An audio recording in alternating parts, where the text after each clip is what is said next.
Assalamualaikum warahmatullahi wabarakatuh. Selamat siang semuanya. Kembali lagi kita bertemu di pertemuan ketiga dari mata kuliah Bahasa Indonesia untuk mahasiswa Tadris Biologi.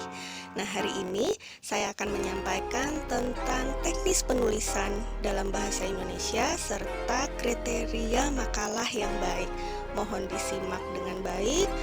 Setelah dua video pengajaran hari ini, maka akan diadakan kuis 20 menit sebelum perkuliahan berakhir. Sebelum ke materi inti, kita harus tahu dulu bagaimana kriteria bahasa Indonesia yang baik dan benar itu seperti apa.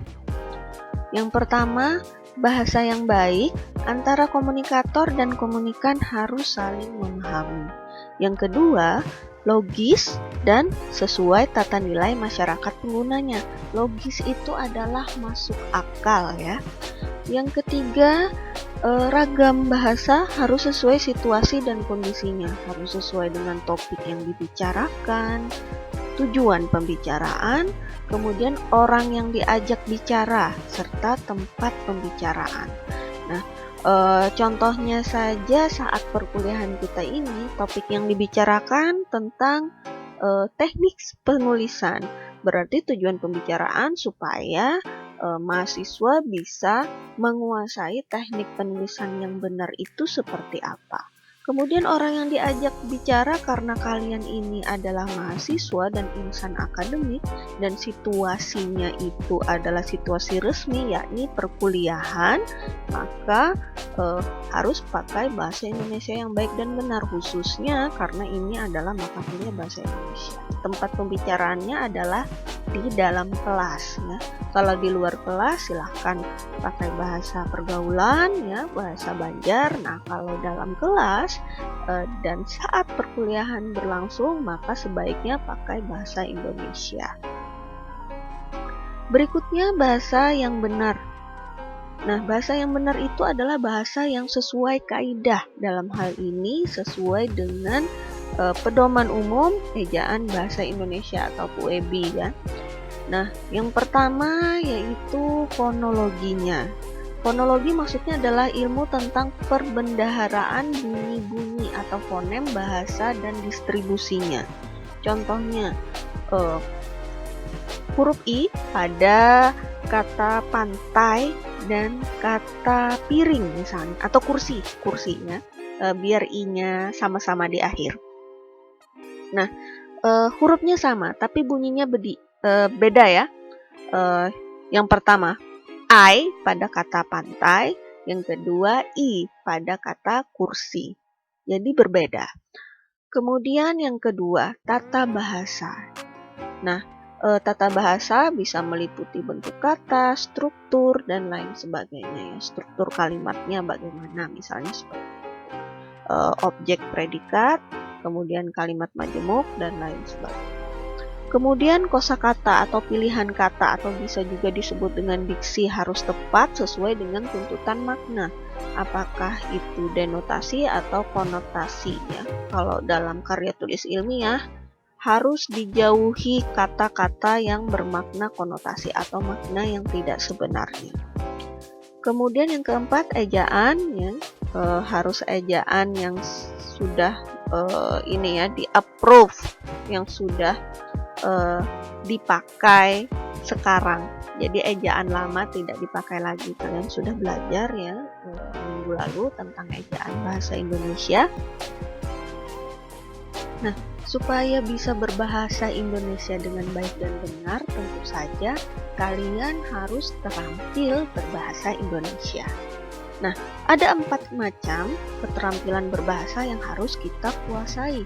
Yang pertama adalah keterampilan menyimak, yang kedua adalah keterampilan berbicara, yang ketiga adalah keterampilan membaca, dan yang keempat adalah keterampilan menulis. Nah, di hari ini kita akan membicarakan tentang keterampilan menulis. Jadi kita harus tahu teknisnya bagaimana. Untuk keterampilan menulis ini dipengaruhi oleh keterampilan produktif, yaitu aspek berbicara, dan keterampilan reseptif yang terdiri dari aspek membaca dan menyimak serta pemahaman kosakata, diksi, keefektifan kalimat, maksudnya kalimat efektif itu tidak mubazir ya, kemudian penggunaan ejaan dan tanda baca. Keterampilan menulis ini merupakan kemampuan yang paling sulit dan termasuk yang paling akhir dikuasai karena meliputi penguasaan berbagai unsur kebahasaan dan unsur di luar bahasa itu sendiri yang akan menjadi karangan nantinya. Teknik menulis pertama yang perlu kita pelajari diantaranya pemakaian huruf kapital. Pemakaian huruf kapital khususnya pada huruf pertama di awal kalimat itu sudah pasti. Yang kedua, huruf pertama yang berkenaan dengan agama, kitab suci, dan nama Tuhan termasuk kata gantinya. Misalnya kata Islam berarti huruf I-nya itu harus besar ya, baik di awal, tengah, maupun akhir. Begitu juga nama kitab suci maupun nama Tuhan. Kemudian yang ketiga adalah huruf pertama petikan atau kutipan langsung. Yang keempat, huruf pertama kata yang menyatakan gelar kehormatan, gelar keagamaan, gelar keturunan yang diikuti oleh nama orang. Misalnya ya, Kiai Haji Ahmad Munawar. Berarti huruf K-nya dan H-nya dari kata haji itu harus huruf besar. Tapi kalau tidak diikuti oleh nama orang tersebut, misalnya Kiai Haji saja, tapi tidak diikuti oleh nama, maka tidak wajib huruf besar, huruf kecil saja. Kemudian huruf kapital tidak dipakai jika tidak diikuti oleh nama orang. Tadi sudah disebutkan ya. Berikutnya pemakaian huruf pertama juga huruf kapital untuk nama jabatan atau pangkat yang diikuti oleh nama orang. Tetapi jika tidak diikuti oleh nama orang, huruf besar tidak dipakai. Misalnya kata dokter ya, misalnya dokter Rudi. Nah, kalau dokter saja tanpa diikuti Rudi, maka hurufnya tidak harus huruf besar. Berikutnya huruf pertama unsur nama orang itu sudah pasti ya, nama kita sendiri. Kemudian huruf pertama kata yang menyatakan nama bangsa, nama suku ataupun nama bahasa itu harus huruf besar. Huruf kapital tidak dipakai jika tidak menunjukkan nama. Jadi bangsa Indonesia misalnya ya, berarti huruf I-nya memang harus huruf besar ya. Nama suku Banjar misalnya, berarti huruf besar juga di awal kata. Nama bahasa juga begitu. Berikutnya huruf pertama nama tahun, nama bulan maupun nama hari raya maupun nama peristiwa sejarah juga harus huruf besar di huruf pertamanya. Misalnya Hari Pahlawan Nasional, berarti H, P, dan N-nya itu huruf besar. Masih pemakaian huruf kapital, huruf pertama kata yang menyatakan nama dalam geografi, huruf kapital tidak dipakai jika tidak diikuti nama. Misalnya Sungai Martapura. Kalau tidak diikuti kata Martapura, maka sungainya huruf kecil saja semuanya. Tapi kalau kita sebutkan Sungai Martapura, berarti S dan M-nya itu besar. Misalnya Gunung Galunggung, G pada kata gunung, kemudian Galunggung, huruf G-nya juga huruf besar di awal kata. Kemudian huruf pertama yang menyatakan nama lembaga atau badan pemerintah, ketatanegaraan, dan nama dokumen resmi, termasuk juga singkatannya. Huruf kapital itu tidak dipakai jika tidak diikuti nama, baik nama lembaga, nama tempat, maupun nama dokumen. Misalnya Universitas Islam Negeri Antasari Banjarmasin, berarti universitasnya universitasnya, Islamnya, negerinya, awal kata huruf besar. Tapi kalau kita sebut universitas saja, berarti huruf kecil. Berikutnya huruf pertama nama buku atau judul buku ya, nama majalah, nama surat kabar, judul karangan, kecuali partikel seperti di, ke, dari, yang juga ya tidak terletak pada posisi awal. Nah, jadi sebagai contoh, menurut Kompas bahwa begini. Nah, Kompasnya itu huruf K-nya harus besar. Berdasarkan Banjarmasin Post pada tanggal sekian. Nah, Banjarmasin Post-nya kata B dan P-nya berarti huruf besar. Tidak harus, menurut harian Banjarmasin Post tidak harus, karena sudah dipastikan itu adalah nama surat kabarnya. Pemakaian huruf kapital lainnya juga digunakan pada istilah kekerabatan yang dipakai sebagai kata ganti ataupun kata sapaan, seperti kata bapak, ibu, adik, dan saudara. Ini biasanya di kalimat percakapan ya.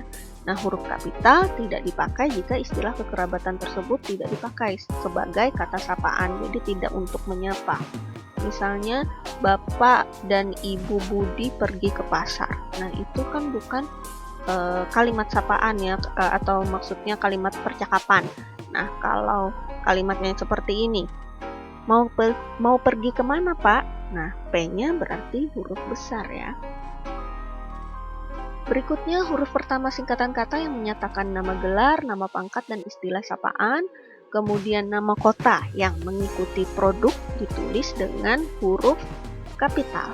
Misalnya Sasirangan Banjarmasin, berarti S-nya besar, B-nya juga besar.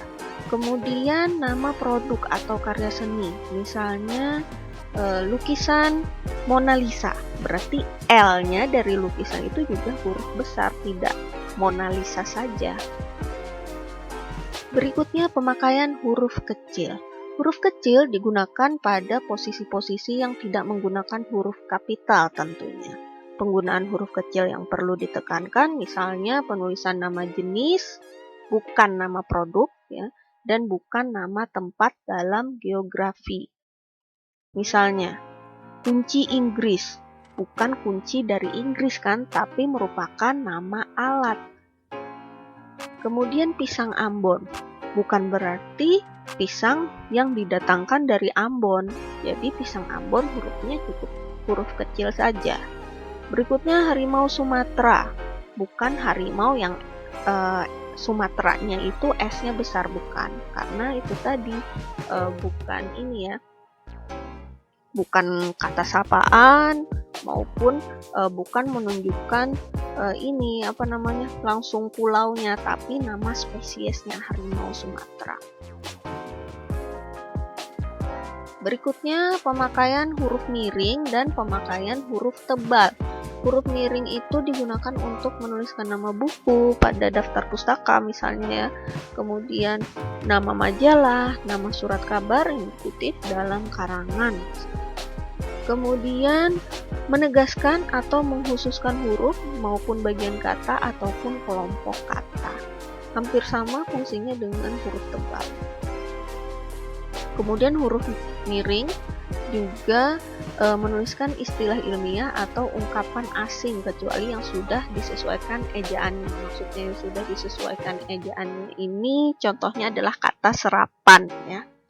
Kemudian pemakaian huruf tebal ini berfungsi untuk menandai kata-kata yang dianggap penting atau perlu mendapatkan perhatian, seperti judul, subjudul dalam karangan, misalnya dalam bab-bab itu ya, nama tabel, kemudian kata yang menuntut perhatian khusus. Khususnya di PowerPoint juga kan banyak kan kita pakai kata ini ya, kata dengan huruf tebal untuk menegaskan sesuatu. Kemudian pelafalan singkatan Jadi ada singkatan bahasa Indonesia dan singkatan bahasa asing. Nah, kalau kata atau singkatan dalam bahasa Indonesia dilafalkan tentu saja menurut pengucapan dan pendengaran orang Indonesia. Ini sebagai contoh ya, DPR. Ya, kemudian KKN, LSM itu lafal bakunya. Nah, lafal yang tidak baku kalau misalnya padahal itu singkatan bahasa Indonesia tapi kita membacanya ke Inggris-Inggrisan ya, DPR. Misalnya kalau KKN itu CKN, kemudian LSM LSM misalnya ya. Nah, itu tidak baku. Kemudian untuk singkatan bahasa asing berarti pelafalannya sebaiknya pakai bahasa asing juga. Misalnya UNESCO ya, bukan UNESCO, bukan ya, tapi UNESCO. Kemudian UNICEF ya, bukan UNICEF ya, bukan, atau UNICEF juga bukan. Kemudian UNO ya, jangan UNO atau UNO, bukan ya. Kemudian WTC, nah itu salah kalau WTC. Yang benar adalah WTC. Berikutnya penulisan kata dan partikel. Untuk penulisan kata tentu saja mencakup kata dasar, kata turunan, kata ulang, gabungan kata ya, bentuk singkatan maupun akronim, serta kata berimbuhan. Nanti lebih mendalam lagi nanti kelompok yang mempresentasikan ini juga ya, kata, frasa, dan klausa juga bisa menjelaskan ini juga lebih detail lagi. Kemudian penulisan kata dasar. Penulisan kata dasar ini bisa dilihat di tabel ya. Di tabel misalnya bagi kelompok yang membahas kalimat atau kata atau ragam bahasa baku dan tidak baku, ini sangat penting juga ya kalian di dalam makalah itu perbanyak memunculkan contoh ya. Contoh ragam baku seperti apa, ragam yang tidak baku seperti apa. Ini sebagai contohnya misalnya aerobik ya, penulisannya pakai aerobik bukan aerobik saja. Kualitas yang benar itu pakai KUA bukan pakai W, sama dengan kwitansi juga ya, bukan pakai W tapi KUI ya, KUI pakai KUI. Kemudian atlet ya, yang benar bukan atlet. Nah, metode juga yang benar bukan metoda. Nah, ini yang sering kita salah ya, misalnya praktik ya, praktik yang benar pakai I bukan praktek. Kemudian hakikat yang benar ya, bukan hakikat. Jadwal, nah kalau jadwal ini memang benar pakai W. Kemudian apotek ya, bukan apotik. Penulisan kata ulang ditulis secara lengkap dengan menggunakan tanda strip. Yang pertama, pengulangan kata dasar, contohnya kota-kota, orang-orang, rumah-rumah. Kemudian ada juga pengulangan kata berimbuhan, contohnya beramai-ramai, dipukul-pukul, melambai-lambai, perlahan-lahan. Nah, kemudian yang ketiga, pengulangan gabungan kata, buku-buku berkualitas, gedung-gedung tinggi. Jadi yang pakai strip itu buku-buku saja atau gedung-gedung saja. Nah, kemudian pengulangan kata berubah bunyi. Nah, ini yang sering banyak yang salah ya. Seperti bolak-balik, huru-hara, lauk pauk itu tetap pakai tanda strip yang sesuai dengan pedoman ejaan bahasa Indonesia. Berikutnya, penulisan gabungan kata ada yang berupa kata majemuk. Nah, bagian-bagian ini dituliskan terpisah. Misalnya tanggung jawab, tata surya, uji coba. Kemudian gabungan kata serangkai. Nah, ini harus digabung ya, barangkali jangan dipisah, daripada jangan dipisah, padahal juga jangan dipisah. Kemudian gabungan kata terikat dan kata bebas, contohnya antar kota, non keuangan, pasca panen, non Asia, non Indonesia. Karena Asia dan Indonesia itu adalah wilayah geografis, maka awal katanya itu huruf besar. Berikutnya gabungan kata dasar dengan kata berimbuhan, bertanda tangan, menyebar luas, tanda tangani. Itu jangan strict ya, tapi memang itu adalah gabungan kata. Berikutnya penggabungan kata dengan konfiks berawalan ditambah berakhiran sekaligus ditulis serangkai tanpa tanda hubung. Contohnya dibudidayakan, ketidakadilan, pertanggungjawaban, mencampur adukan. Karena itu tadi ada awalan dan akhirannya, maka digabung. Kalau dua kata yang berawalan atau berakhiran saja, maka dipisah. Penulisan kata depan di dan ke dituliskan terpisah dari kata yang mengikutinya, sedangkan di dan ke sebagai awalan dituliskan serangkai dengan kata yang mengiringinya. Contohnya seperti ini ya, yang menunjukkan keterangan tempat, misalnya di kampus, di rumah sakit, di samping. Nah, beda di sebagai awalan yang diikuti dengan kata kerja ya, ditulis, di rumah sakit kan, dikesampingkan. Untuk ke sebagai kata depan, misalnya kemana saja kamu pergi selama ini, maka dipisah. Kemudian ke sebagai awalan, betulkah kamu sudah mempunyai kekasih? Misalnya seperti itu digabung. Kemudian penulisan partikel kah, lah, dan tah ditulis serangkai dengan kata yang mendahulunya. Misalnya, apakah yang kau baca itu? Kemudian partikel pun dan per ditulis terpisah dengan kata yang mendahulunya. Misalnya, apapun makanannya. Ia tidak pernah mengeluh. Gajinya naik per 1 April 2004. Misalnya seperti itu. Jadi pun di sini ini ya, kenapa ditulis terpisah? Karena artinya hampir sama dengan juga. Ya. Dia pun pergi ke pasar. Dia juga pergi ke pasar. Misalnya seperti itu. Nah, kalau pun pada kata meskipun, walaupun, nah itu memang baru digabung ya. Karena maknanya bukan juga. Kemudian penulisan kata ganti dan penulisan kata serapan untuk kata ganti seperti aku, saya, kita, kau, kamu, engkau, dia itu sebagai kata yang digunakan secara lengkap dan ditulisnya terpisah. Nah, tapi kalau bentuknya itu kata gantinya disingkat seperti aku menjadi ku, kamu menjadi mu, engkau menjadi kau, maka harus ditulis serangkai. Kemudian untuk kata serapan adalah kata yang berasal dari bahasa asing ya, atau bahasa daerah.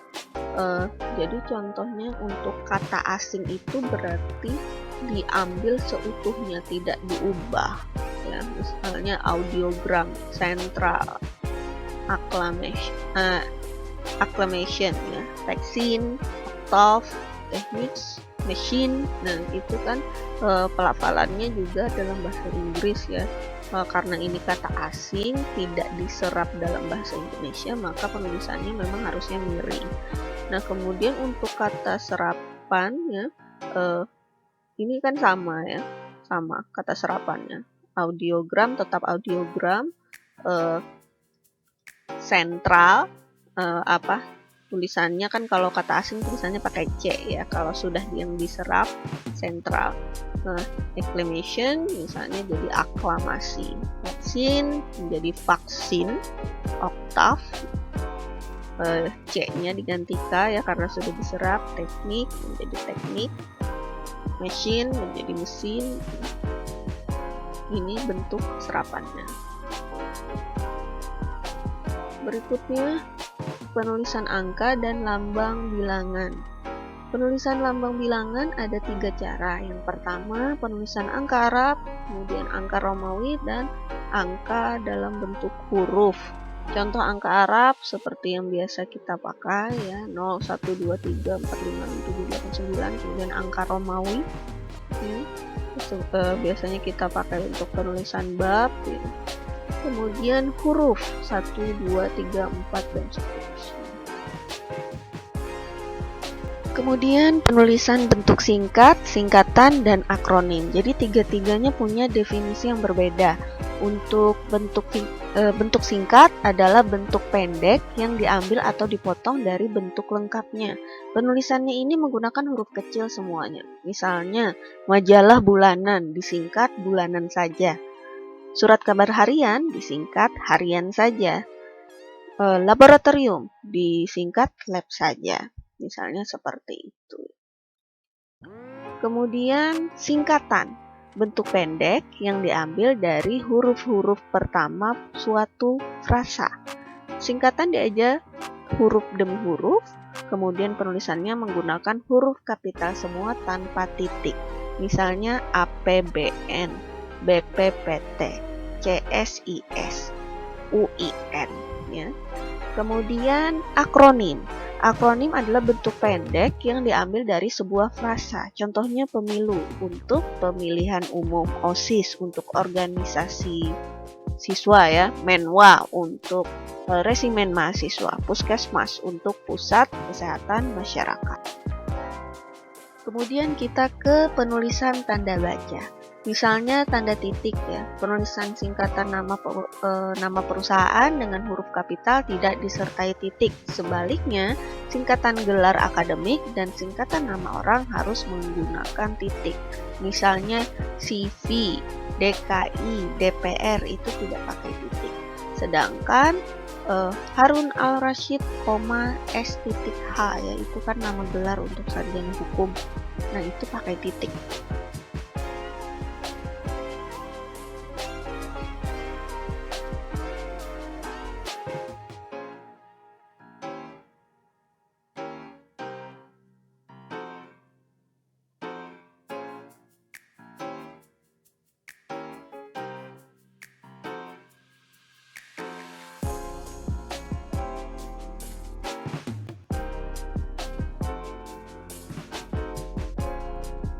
Kemudian aturan penggunaan tanda koma.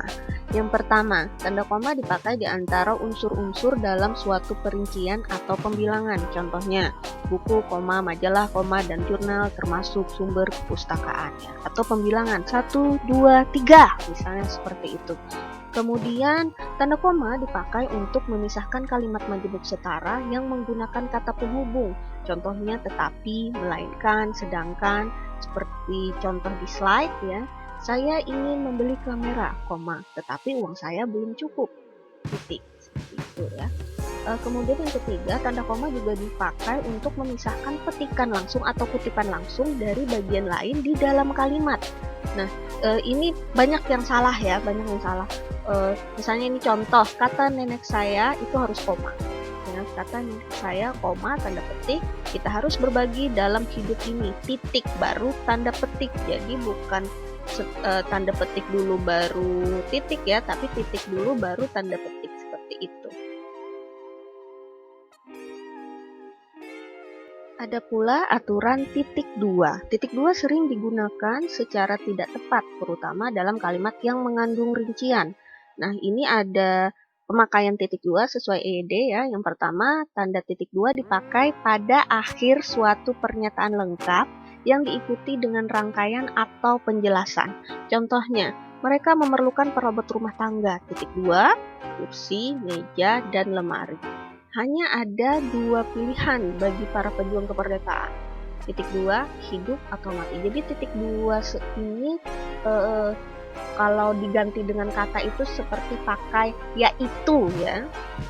Kalau sudah pakai yaitu tidak perlu titik 2 lagi artinya.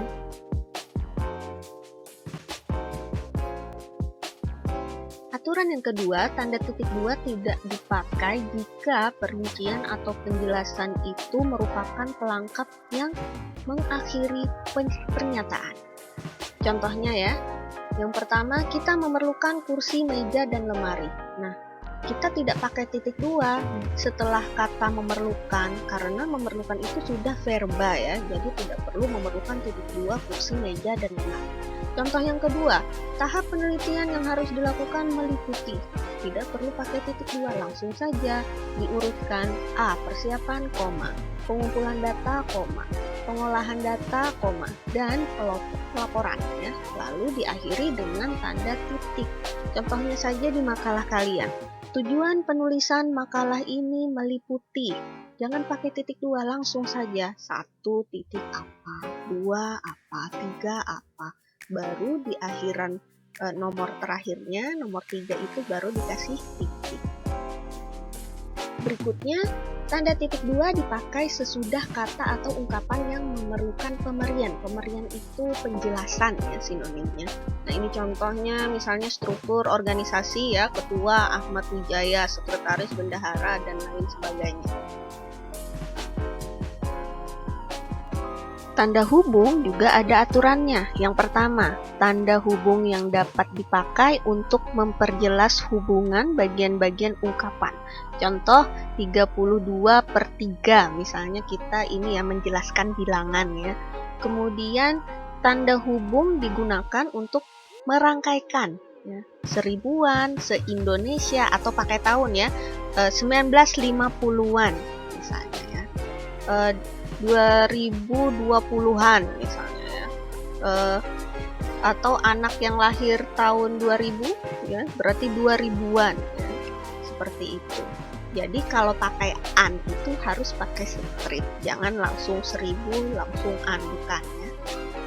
Berikutnya, tanda hubung dipakai dalam pemenggalan kata dengan aturan kalau di tengah kata dasar ada 2 huruf vokal, maka pemenggalan dilakukan di antara kedua huruf vokal tersebut. Jadi sesuai suku katanya, ya.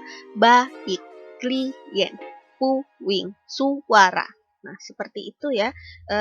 Biasanya kita ini kalau di di Microsoft Word kan kita suka rata kanan kiri.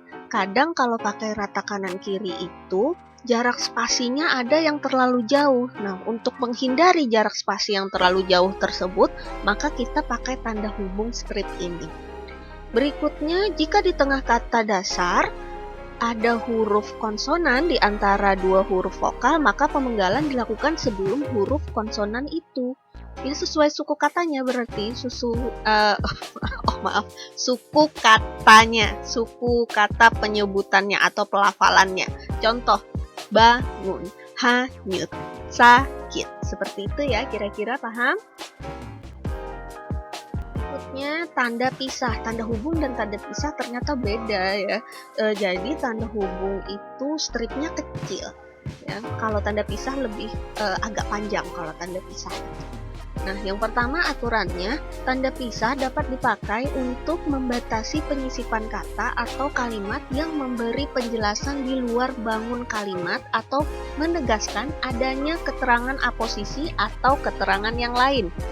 Contohnya, kemerdekaan bangsa itu saya yakin akan tercapai diperjuangkan oleh bangsa itu sendiri. Jadi, saya yakin akan tercapai itu sebenarnya kalau dihilangkan tidak mengurangi inti kalimat, ya. Jadi kalimat tetap sempurna, ada subjek, objek, predikatnya, ya. Nah, lalu dipakai saya yakin akan tercapai. Nah, itu disisipkan di situ. Maka pakai tanda pisah.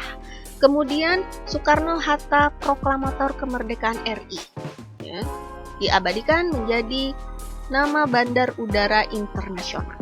Misalnya seperti itu. Itu kan tanda pisah, ya, Soekarno-Hatta sebagai proklamator kemerdekaan RI. Jadi di antara tanda pisah itu, proklamator kemerdekaan RI itu bisa dihilangkan. Jadi Soekarno-Hatta diabadikan menjadi nama